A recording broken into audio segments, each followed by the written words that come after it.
Oke, ya kita kembali melanjutkan pembahasan kita di dalam kitab Surat Pengembalaan, dan sekarang kita masuk dalam melanjutkan ya pasal 3 yang kemarin sudah dibahas mulai dari ayat 1 sampai dengan ayat yang ke-9, dan sekarang kita masuk pada ayatnya yang ke-10 sampai dengan ayatnya yang ke-17. Dalam Lembaga Alkitab Indonesia di situ memberi judul bertumbuh dalam penganiayaan dan dalam pembacaan kitab suci. Jadi intinya dalam perikop ini dari ayat yang ke-10 sampai dengan ayat yang ke-17, Paulus mau menekankan, memberikan dua jawaban bagaimana iman orang percaya itu bisa bertumbuh. Itu yang pertama lewat penganiayaan, dari ayat yang ke-10 sampai dengan ayatnya yang ke-13, dan yang kedua bertumbuh lewat firman Tuhan, dari ayat yang ke-14 sampai dengan ayatnya yang ke-17. Jadi itu merupakan intim.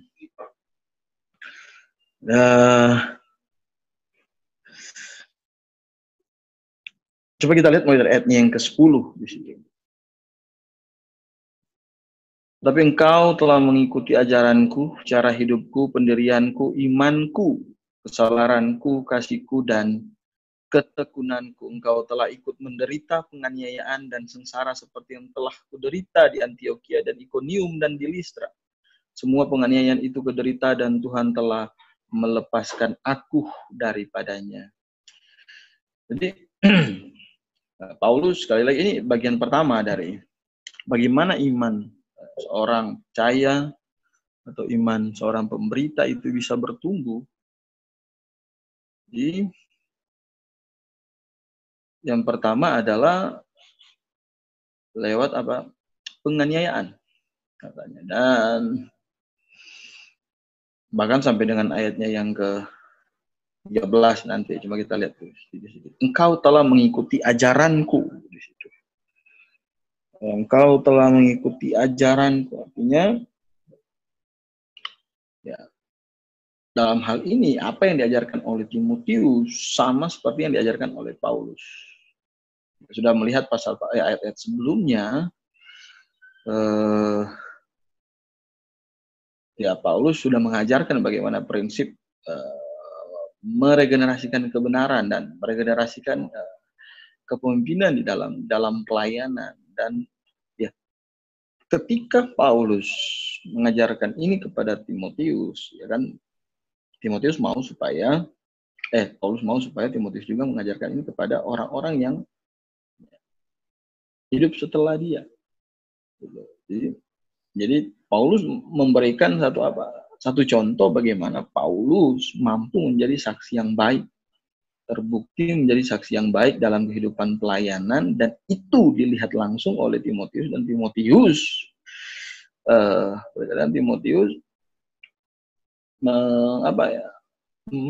meneladani apa yang sudah dilakukan oleh Rasul Paulus dalam pelayanan. Ajaran itu yang paling penting. Dari kata didaskalia di sini dalam King James terjemahkan sebagai doktrin. Kenapa ajaran penting? Karena ini adalah akar atau dasar dari semua pelayanan yang ada. Pelayanan dalam berjemaat, ya kan? Pelayanan penginjilan di berbagai tempat. Kalau kita tidak punya ajaran yang kuat, doktrin yang benar, maka boleh dikatakan gambaran selanjutnya mengenai cara hidup dan seterusnya itu akan gugur. Jadi, ajaran merupakan akar yang paling penting di dalam pelayanan seorang. Bukan berarti cara hidup dan seterusnya tidak penting, itu penting. Tapi sini ya, Paulus mengemukakan pengajaran, karena tanpa pengajaran yang alkitabiah, ya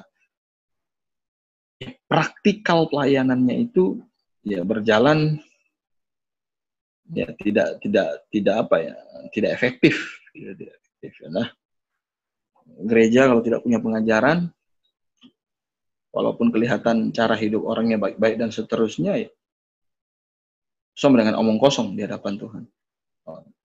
Misalnya kita kasih contoh-contoh, ya banyak orang yang kelihatan pelayanannya bagus, tapi ajarannya tidak alkitabiah.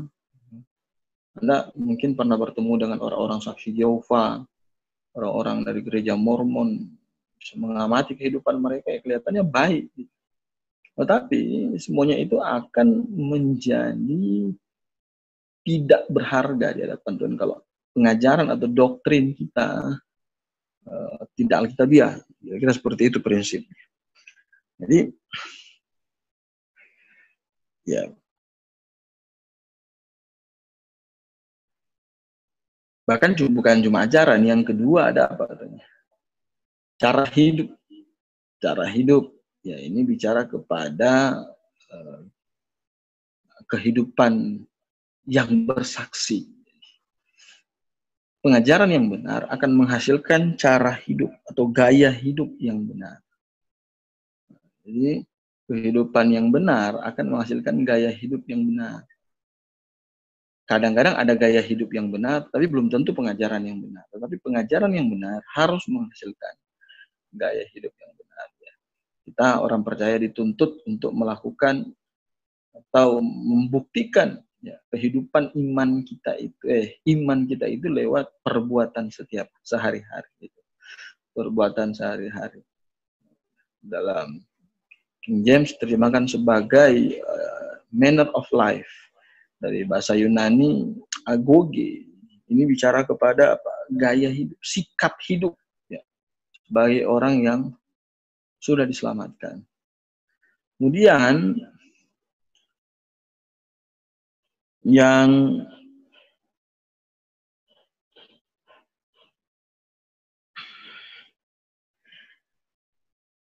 keempat, selain gaya hidup, apalagi di sini katanya? Pendirianku. Wah, ini pendirian. Sebenarnya kalau kita perhatikan di dalam teks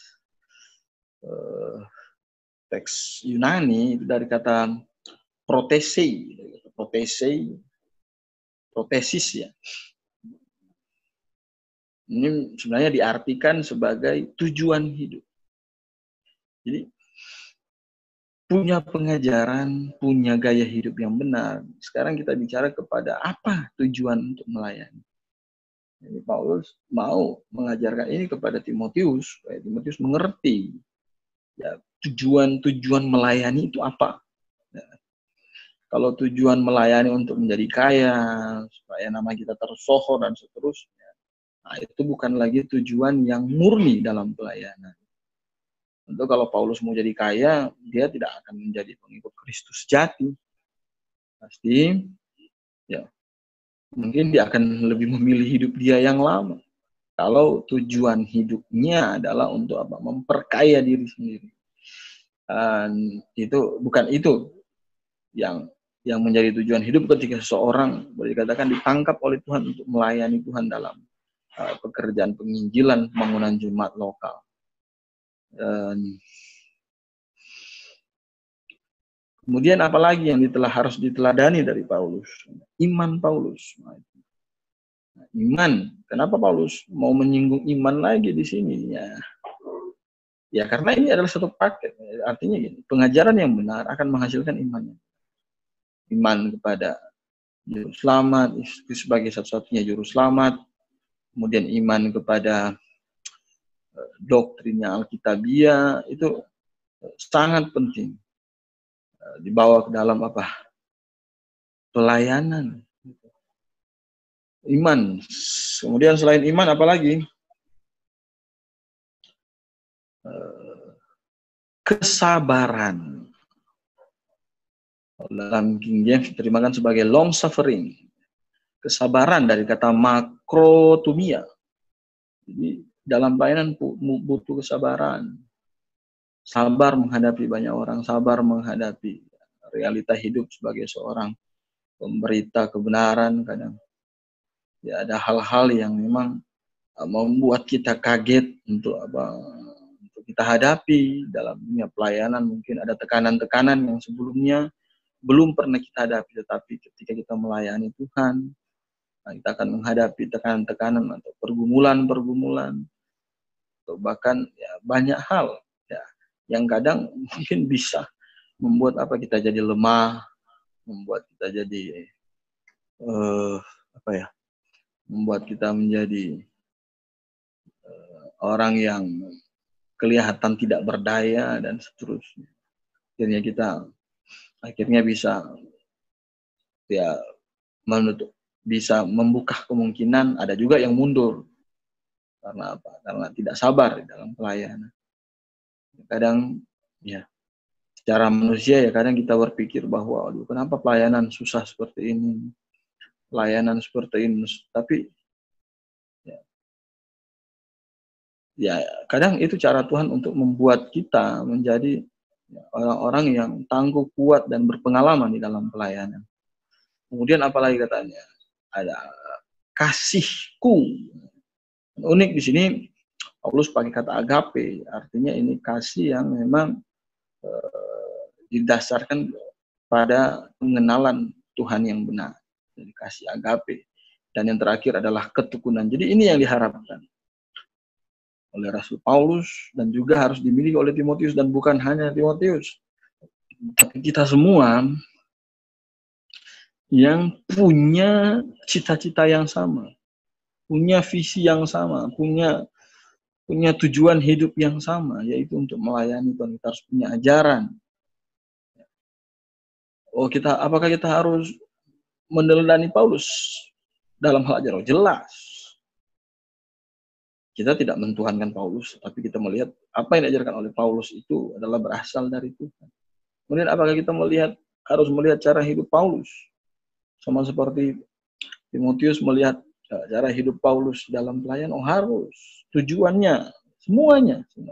Imannya, kesabaran, kita harus belajar dari situ. Dan kasih bahkan ketekunan, ya.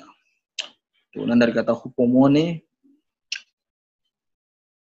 Dan ya boleh dikatakan Paulus sebagai manusia biasa bisa menjadi contoh yang baik. Bisa menjadi contoh. Dia bukan Tuhan, dia adalah rasul dan manusia biasa. Dan bisa menjadi contoh yang baik dalam pelayanan. Tapi kalau kita bicara contoh yang sempurna ya adalah Tuhan Yesus. Tapi Paulus adalah contoh yang sangat baik di dalam dunia pelayanan. Dia mengajarkan doktrin yang alkitabiah. Dia bisa membuktikan gaya hidup dia sebagai orang yang sudah diselamatkan. Dia bisa memahami bagaimana apa tujuannya sebagai seorang pelayan Tuhan. Dan semua dia sudah utarakan lewat surat-suratnya di dalam Alkitab. Bagaimana imannya yang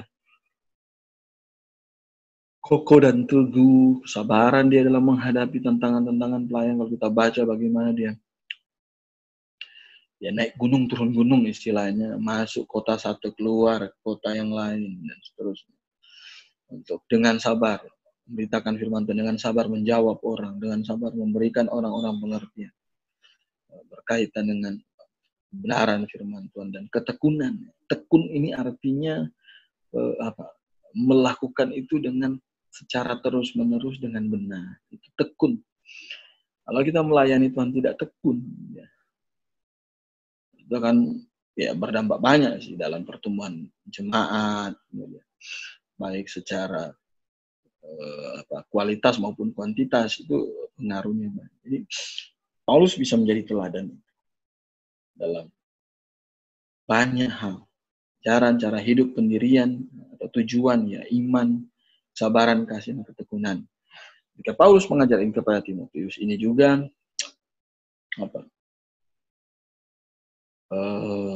harus teraplikasi dalam kehidupan kita yang sebenarnya sama-sama melayani Tuhan sama seperti Timotius. Kemudian apalagi yang harus diteladani selain itu? Kalau kita lihat ayatnya yang ke-11, engkau telah ikut. Jadi gini, tapi engkau telah mengikuti. Kemudian ayat 11 juga engkau telah ikut. Jadi artinya apa yang terjadi? Dan ini ya sudah dan sedang dilakukan oleh Timotius, sudah dilakukan oleh Paulus, sudah menjadi contoh dalam hal ajaran, sudah menjadi contoh dalam hal cara hidup dan seterusnya. Dan Timotius sedang atau sudah melakukan ini juga, gitu. Bahwa sudah mencontohi atau mengikuti, ya, atau sudah mengikuti ajaran, sudah mengikuti cara hidup, kemudian sudah mengikuti pendirian, tujuan, iman, sabaran, kasih, dan seterusnya.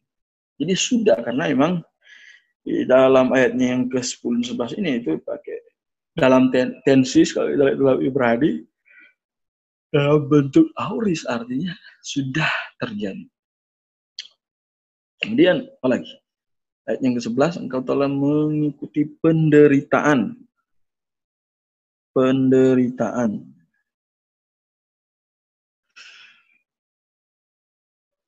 Engkau telah mengikuti menderita, telah ikut menderita, menganiaya dan sengsara seperti yang kau derita di Antioquia dan Iconium. Seperti yang telah kau derita di Antioquia dan Iconium. Coba kita perhatikan di dalam Rasul pasalnya yang ke-13.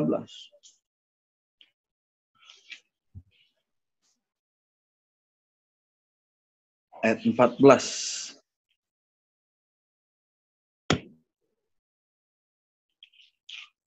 Rasul pasal 13 ayat 14.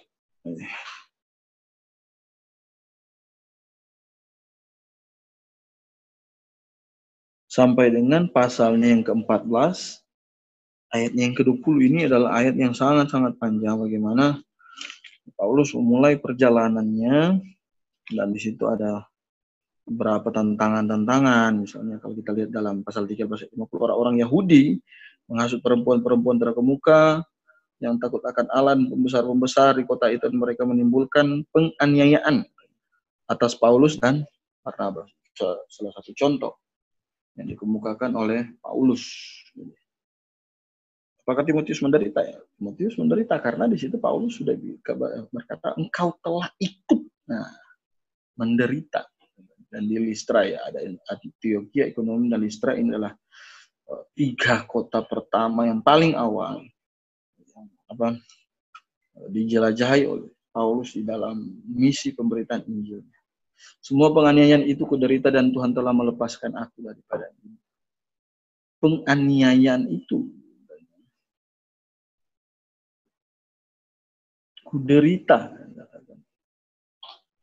tapi Tuhan melepas. Artinya, ya ini bukti bagaimana Tuhan menuntun orang-orang benar-benar berani dan giat di dalam pelayanan firman Tuhan. Fisiknya mungkin pernah teraniaya, seterusnya, tetapi Tuhan menuntun karena Tuhan mau pakai Paulus untuk memberitakan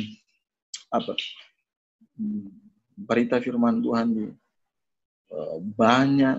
banyak kota, bangsa-bangsa, dan banyak tempat, supaya nama Tuhan dipuji dan dipermuliakan, dan semakin banyak orang diselamatkan. Jadi itu Paulus memberikan penekanan ini kepada Timotius, dan juga pesan ini sama kepada kita. Kalau Timotius sudah ambil bagian dalam hal ini, baik dalam ajaran Paulus, cara hidup, pendirian, iman, kesabaran, kasih, dan ketekunan, bahkan sudah sama-sama menderita.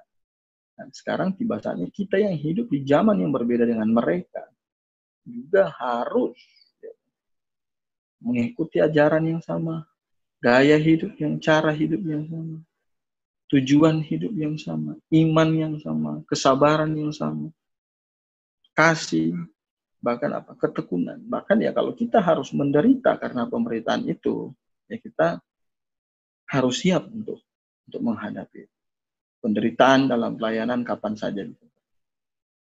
Dan akhirnya ayat 12 dan ayat 13 boleh dikatakan sebagai satu kesimpulan. Katanya memang setiap orang yang mau hidup beribadah Di dalam Kristus akan menderita aniaya, sedangkan orang jahat dan penipu akan bertambah jahat. Mereka menyesatkan dan disesatkan. Bagi orang percaya, ketika dia mau hidup seturut dengan kehendak, hidup saleh di sini ya.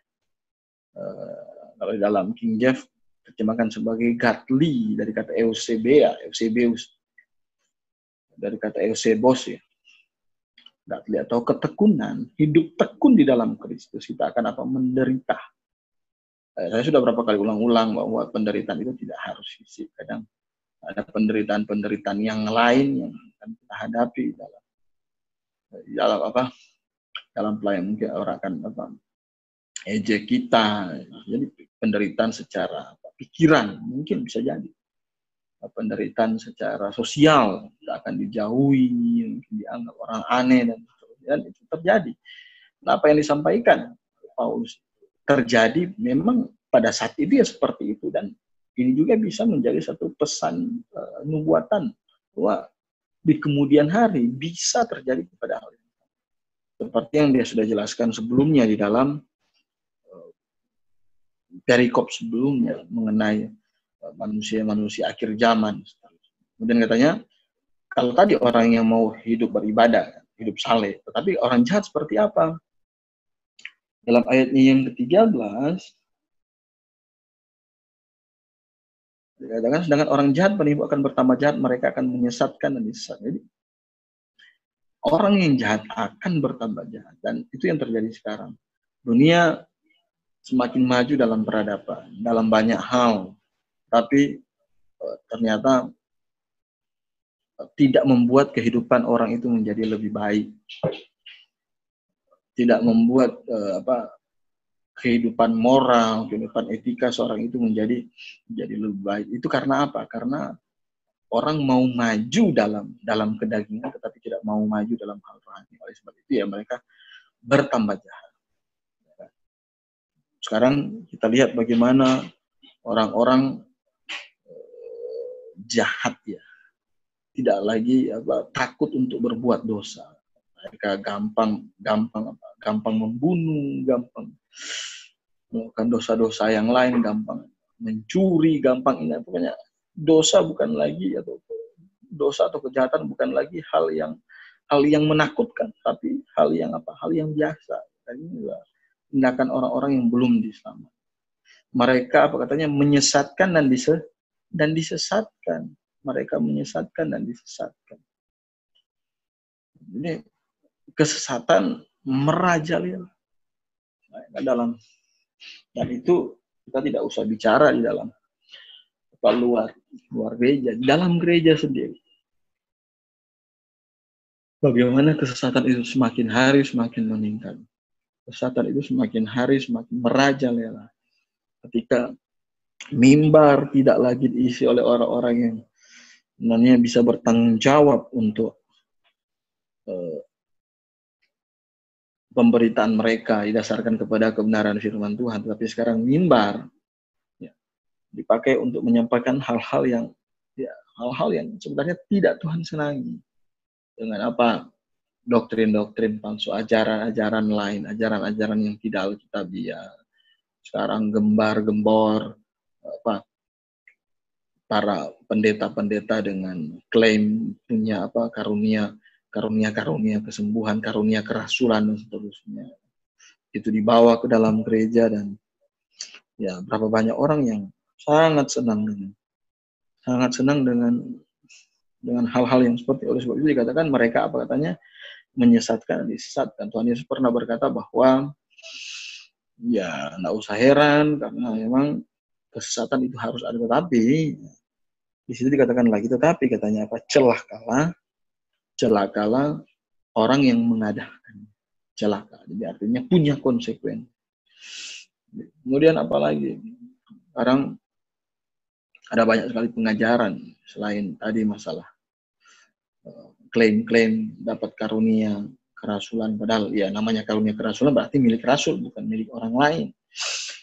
Kemudian muncul mesias palsu, orang-orang yang menyatakan dirinya sebagai mesias atau yang diurapi dan seterusnya. Semuanya di atas mimbar. Nah, Mereka apa katanya? Menyesatkan dan disesatkan. Dan itu ya tidak terjadi di luar, itu di dalam gereja. Doktrin-doktrin yang tidak alkitabiah seperti apa? Injil kemakmuran, Injil sukses, teologi sukses dan seterusnya, akhirnya bawa orang kepada pemikiran-pemikiran yang salah mengenai Injil salib Kristus. Mereka berpikir ketika terima Tuhan Yesus akan kaya, sukses, selalu berhasil dan seterusnya. Ini adalah konsep-konsep yang tidak alkitabiah dan semuanya diajarkan di dalam ini. Dan banyak sekali orang yang senang dengan apa? Dengan hal-hal yang demikian. Oleh sebab itu sekali lagi ayat 13 ini dikatakan mereka katanya apa? Menyesatkan dan disesatkan. Kita ingat pernyataan Paulus dalam Roma 10 ayat 1 sampai 3. Berdoa untuk orang-orang tertentu supaya mereka diselamatkan. Mereka siapa? Mereka yang kelihatan giat untuk Allah, tapi tidak punya pengertian yang benar akan firman Tuhan. Ayat 3 dikatakan bahwa kenapa mereka seperti itu? Karena mereka mendirikan kebenaran kepada pikiran mereka sendiri dan tidak takut kepada kebenaran. Jadi ini hal ini yang perlu kita pahami. Jadi artinya apa yang terjadi sekarang itu bukan lagi barang baru. Kesesatan yang terjadi sekarang itu bukan lagi hal yang apa yang baru, tapi ini adalah hal yang memang sudah lama disampaikan oleh Paulus. Dan ya banyak sekali orang terjebak dalam kesesatan. Dan kita yang ada di dalam ayat 10 dan ayat 11 harus mempunyai tanggung jawab yang besar untuk memenangkan mereka, untuk membuat mereka sadar, supaya jangan banyak orang yang bertambah jahat, supaya jangan banyak orang yang disesatkan lagi. Apalagi orang-orang yang kita kasih, orang yang kita kenal, bahkan itu yang paling pertama yang perlu kita pahami dalam pelayanan. Kemudian kita masuk dalam ayatnya yang ke-14. Dan 14, tetapi engkau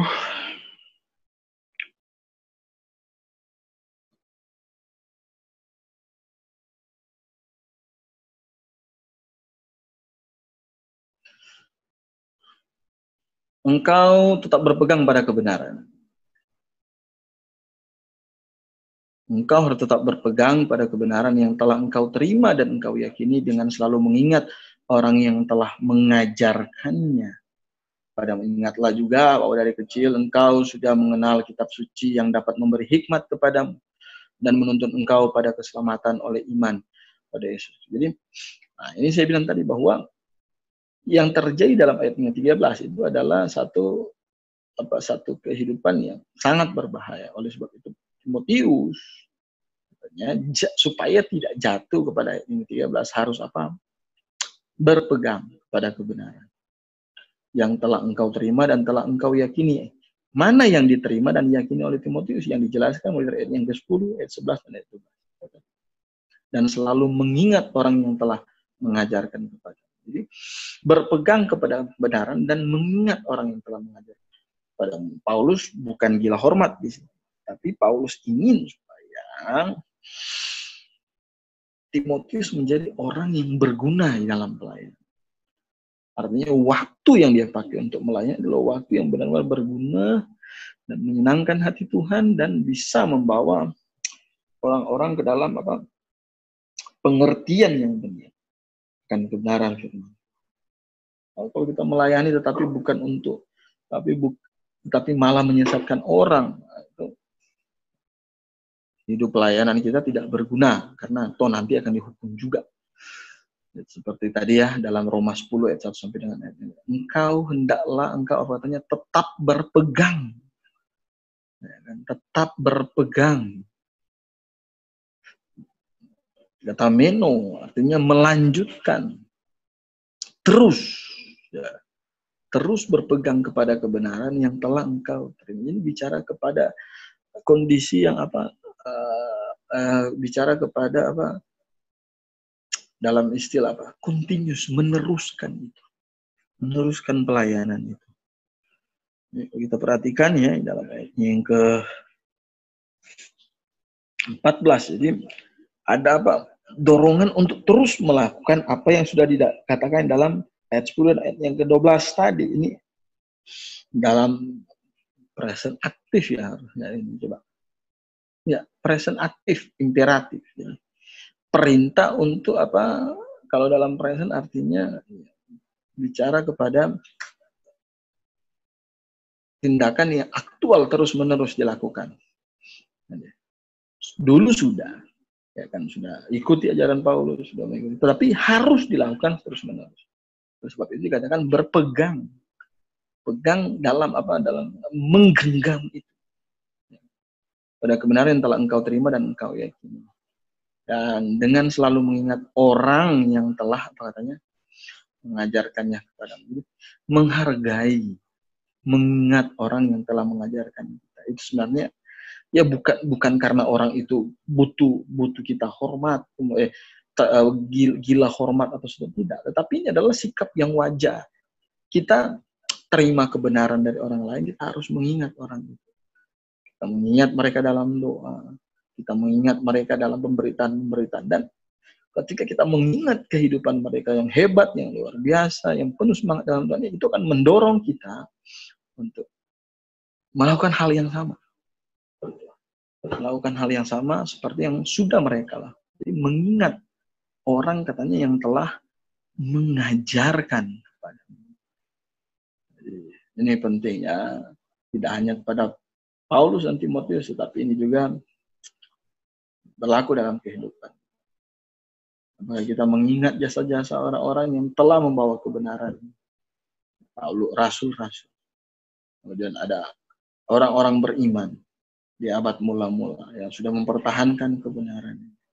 Kemudian ada nenek moyang kita yang berani mati mempertaruhkan nyawa mereka untuk kebenaran. Dan bahkan kalau kita belajar sejarah di abad kegelapan, masa dark of ages, nah, di situ bagaimana banyak sekali orang dibunuh karena kebenaran.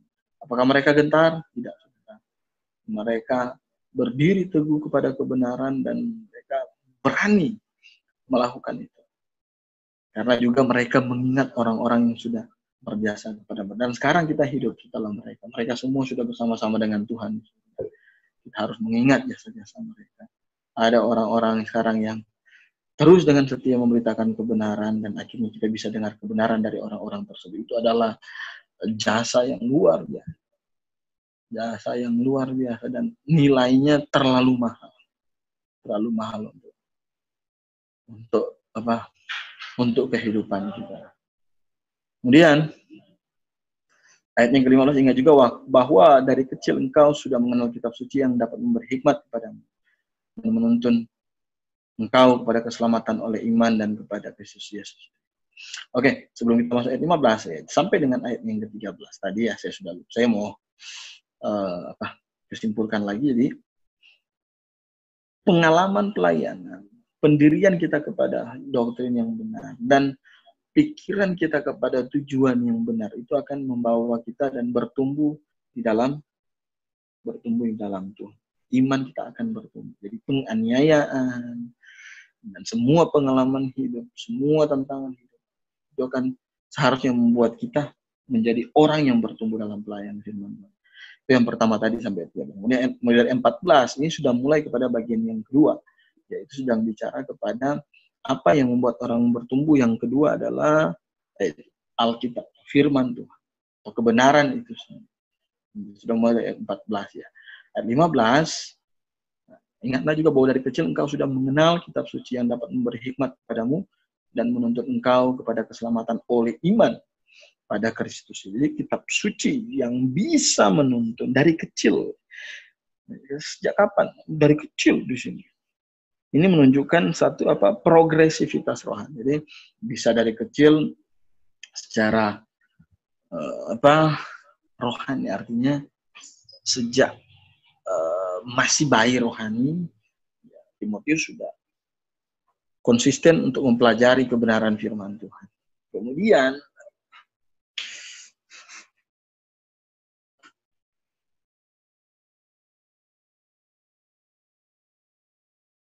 Ya, minimal kalau misalnya awal mula Timotius belajar tentang Judaisme, kemudian bertumbuh pelan-pelan dalam Kristenan, ya minimal dia sudah mulai apa? Belajar mengerti tentang Tuhan sejak usianya masih muda. Jadi ya usia muda ini bisa mengacu kepada muda secara fisik, jasmani, tetapi dari kecil ini juga bisa mengacu kepada kemudahan rohani, dan dia akan terus bertumbuh sampai dia mencapai apa tingkat kedewasaan rohani, dan dia bisa melayani Tuhan dengan hebat. Jadi kitab suci itu katanya apa? Memberi hikmat. Bisa memberi hikmat. Kitab suci dari holis dari kata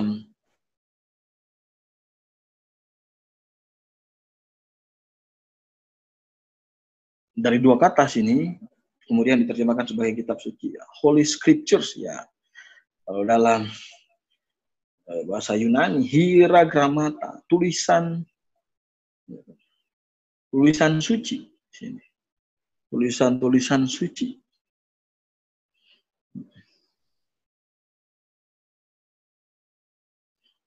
Apakah Timotius bertumbuh dengan seperti apa dalam hal pengetahuan firman Tuhan? Ya tidak dijelaskan secara detail, tapi ya minimal dia sudah punya kitab perjanjian lama, karena dia adalah campuran Yahudi juga. Kemudian ya mungkin dia juga bertumbuh dalam pemberitaan firman Tuhan yang disampaikan oleh rasul-rasul, itu jelas ya. Yang dapat memberi hikmat katanya, dan menuntun engkau kepada keselamatan. Jadi memberi hikmat, kemudian menuntun kita kepada keselamatan. Menuntun kita kepada keselamatan. Nah, ini ayat ini sangat penting. Mengingat sekarang banyak fenomena orang berkata bahwa kenal Kristus dari lihat ini, lihat sana, mimpi sini, mimpi sana. Tetapi ya, prinsip yang benar di dalam Alkitab bahwa iman keselamatan itu timbul karena dia belajar firman Tuhan. Dan ini selaras dengan apa yang dikatakan dalam Roma pasal 10 ayat 17. Iman bertumbuh karena mendengar Injil Kristus. Jadi ini selaras. Jadi ya kalau kita mau memahami keselamatan ini dan kita bisa mengambil keputusan iman kita kepada keselamatan yang benar, ya kita harus belajar dari kitab suci. Harus belajar dari kitab suci. Sekarang kita punya kitab suci, Alkitab, Perjanjian Lama dan Perjanjian Baru. Dan itu adalah ya, kitab yang dikanonkan, tidak boleh lebih dan tidak boleh kurang. Dan itu batasan 39 kitab Perjanjian Lama, 27 kitab Perjanjian Baru sebagai kitab yang menjadi patokan untuk apa? Menuntun kita sampai kepada katanya iman keselamatan kita kepada Tuhan Yesus Kristus. Jadi saya tidak mau bahas lagi tentang keselamatan, kita sudah berulang. Nah, ayat 16 dan ayat yang ke-17 memperjelas apa itu kitab suci. Ayat 16 ayatnya yang ke-17 memperjelas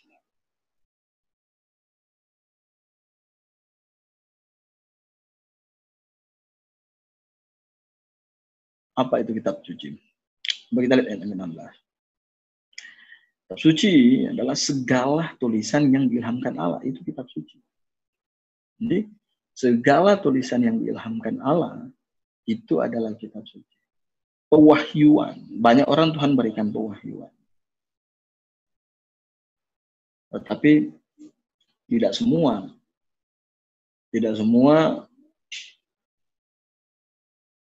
akhirnya masuk ke dalam kanon. Artinya begini, kadang ada nabi-nabi yang mungkin dia menulis dan tidak semua tulisan dia masuk dalam kanon Alkitab. Mungkin ada khotbah-khotbah dia tertentu yang ya akhirnya kenapa tidak tercatat dalam Alkitab? Ya karena tidak ditetapkan Tuhan untuk menjadi kanon.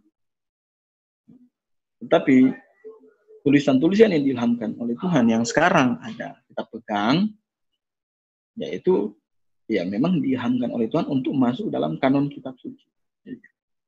Segala tulisan yang diilhamkan, ya. Segala tulisan. Tulisan kata grafe di sini. Tulisan yang diilhamkan. Jadi ada tulisan yang tidak diilhamkan.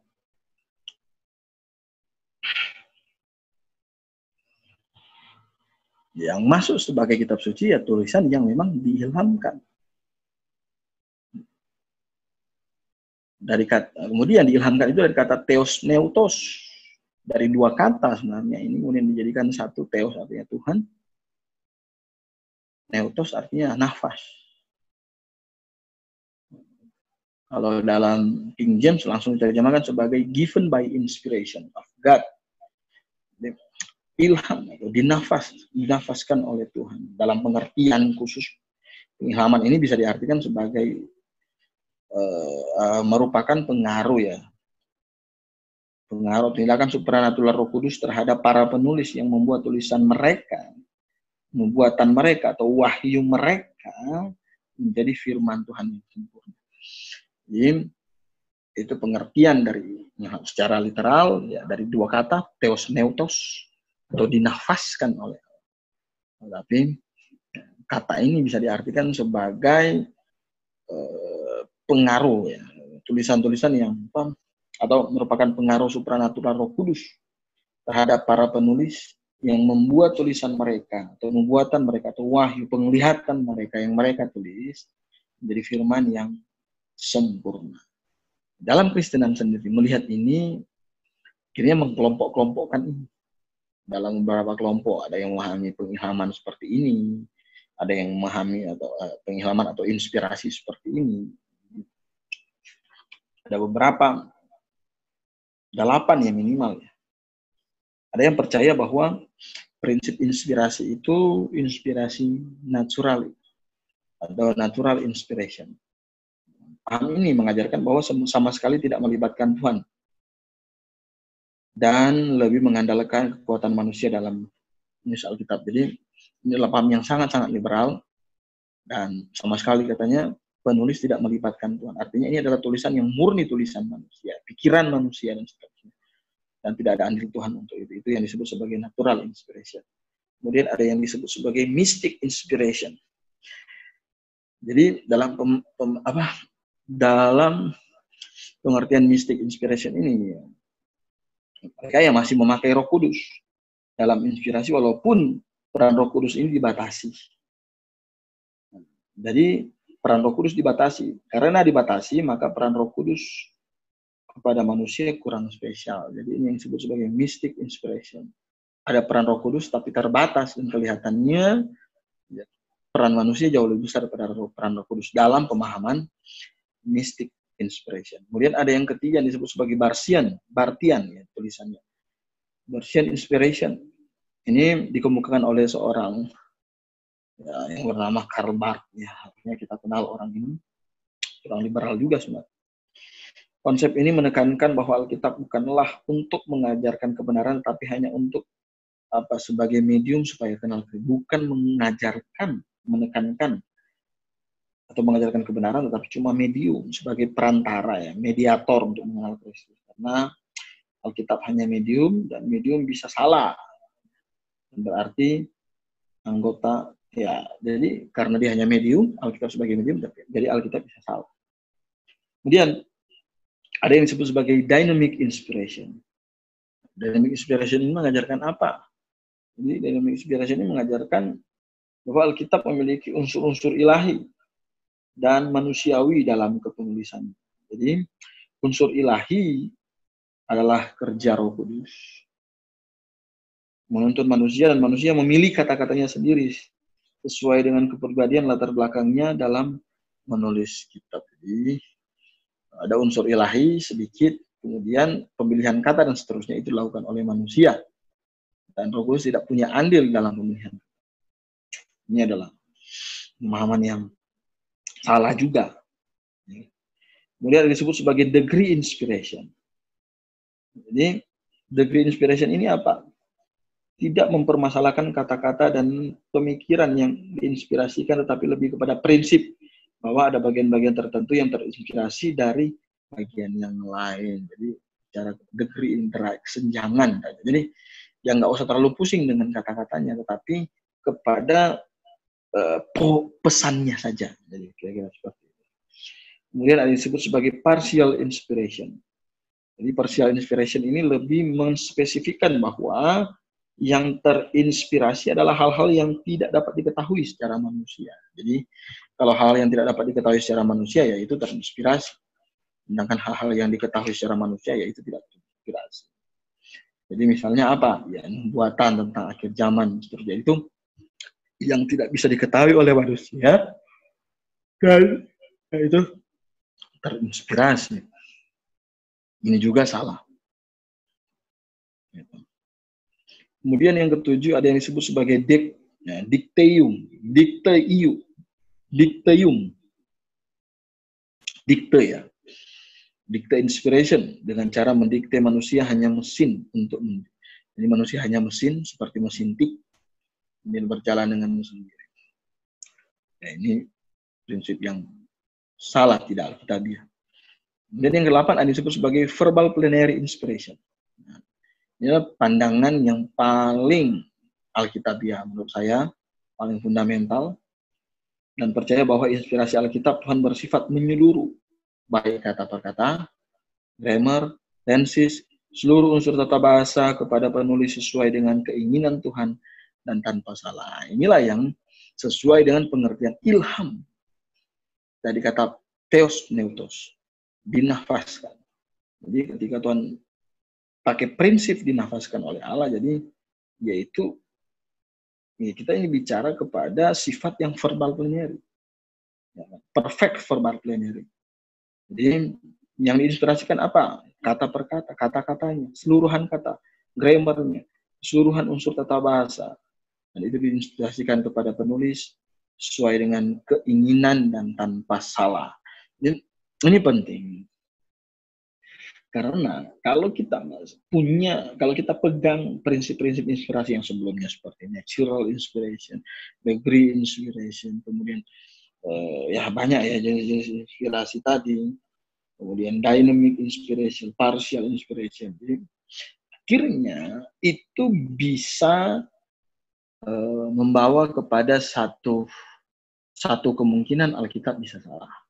Tapi kalau kita punya prinsip bahwa Alkitab yang kita pegang ini diinspirasikan secara perfect verbal plenary, maka tidak mungkin Alkitab itu salah. Tidak mungkin Alkitab itu salah. Dan ya, ini harus dipahami dengan baik oleh kita orang-orang yang sudah diselamatkan.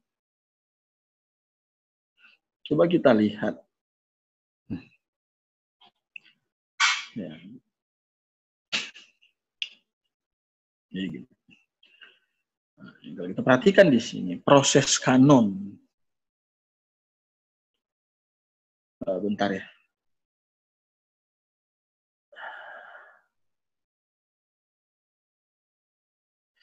Bentar.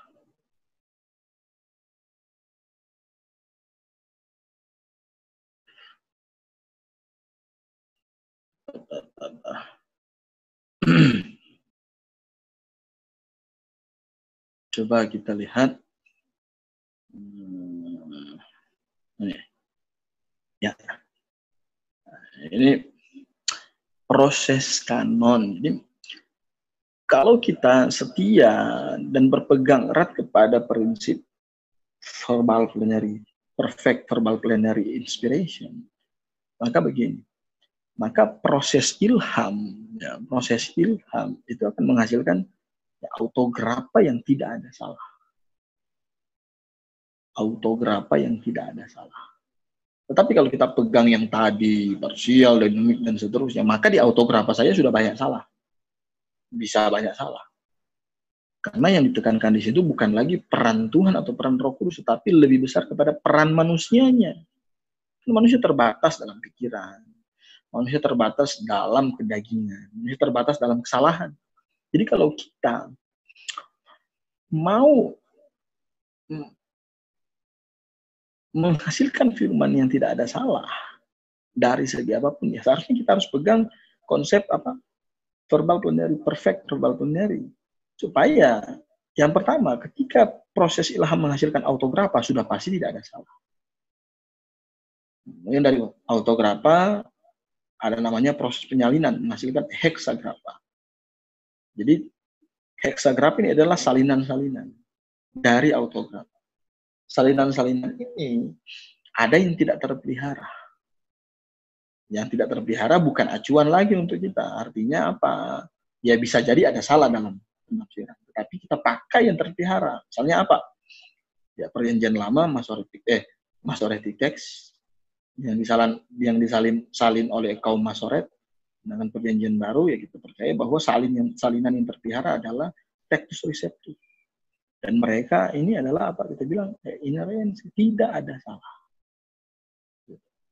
Tidak ada salah dan terpelihara, preservasi. Akhirnya GPL melahirkan Masoretic text dan perjanjian baru melahirkan Textus Receptus. Dan akhirnya ada proses penerjemahan ke banyak bahasa. Ya, bahasa mempunyai kelebihan dan kelemahan masing-masing. Ya, kadang ada penerjemahan-penerjemahan yang ya, tidak sesuai dengan kaidah sesungguhnya dalam bahasa asli. Bahkan terlebih lagi, apalagi dalam penerjemahan memakai prinsip-prinsip dynamic equivalence, sehingga ya, sambil menerjemahkan sudah menafsirkan. Tapi ya, oleh sebab itu kita bilang penerjemahan tidak sama dengan salinan. Kalau ada LXX Septuaginta, perjanjian lama, itu bukan salinan, itu adalah terjemahan. Oleh sebab itu, kenapa orang fundamental tidak pegang itu? Karena itu adalah tidak pegang itu sebagai salinan yang terpelihara, ya. Karena itu bukan salinan, itu adalah terjemahan. Dan akhirnya jadilah Alkitab firman Tuhan. Jadi, dalam proses ilham, Tuhan menjaga semuanya itu, ya kan, dengan sangat teratur. Ada doktrin preservasi, menjaga firman Tuhan, dan akhirnya apa? Tidak ada salah inerensi.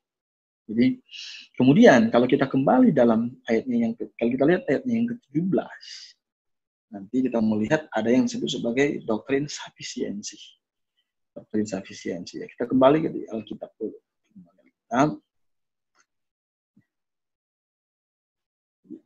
Katanya tulisan yang diilhamkan Allah itu untuk apa? Yang pertama, mengajar. Itu sudah jelas. Mengajar. Prinsip yang paling penting, mengajar orang. Mengajar, yang kedua adalah untuk menyatakan kesalahan. Jadi, kalau ada orang tersinggung, pendeta ini hanya menyatakan singgung-singgung saya dan seterusnya. Karena kita harusnya orang nggak boleh marah ketika kita bicara tentang dosa. Karena dalam manfaat firman Tuhan, yang pertama selain mengajar, yang kedua adalah menyatakan kesalahan. Ya bukan kita yang menyatakan kesalahan. Alkitab yang membuat dan yang menerawang hidup kita. Dan akhirnya ya kita sendiri yang mengambil keputusan bahwa ternyata hidup kita ini salah.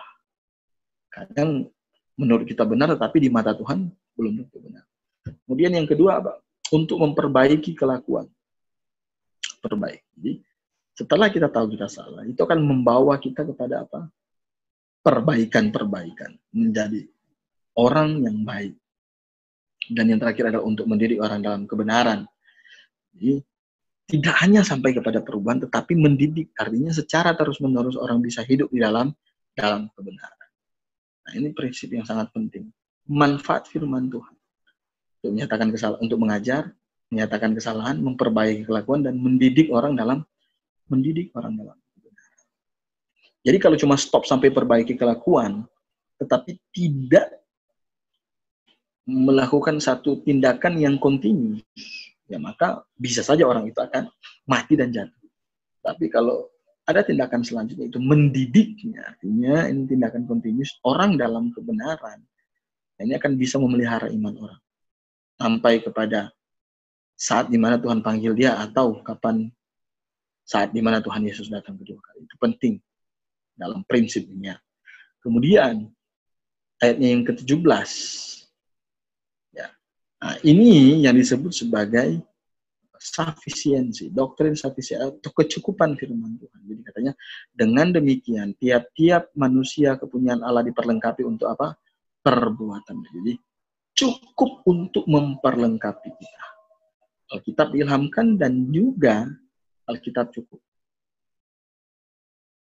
Jadi apakah kita perlu cari kitab-kitab yang lain untuk memperlengkapi hidup? Nggak perlu, karena Alkitab sudah cukup.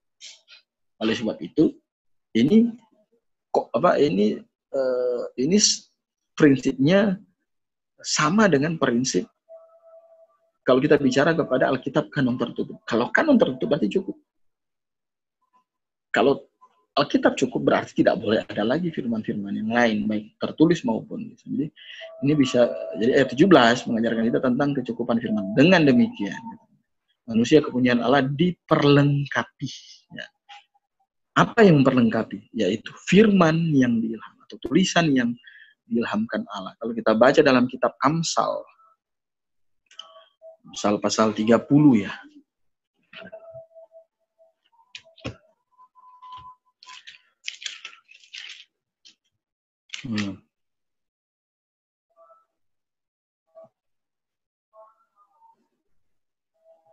Amsal pasalnya yang ke-30. Ayat 5. Semua firman Allah adalah murni, adalah perisai bagi orang-orang yang berlindung kepadanya. Nah, ayat 6 dikatakan, jangan menambahi firman, supaya engkau tidak ditegurnya dan dianggap pendusta. Kenapa jangan menambahi? Karena sudah cukup. Karena murni dan cukup.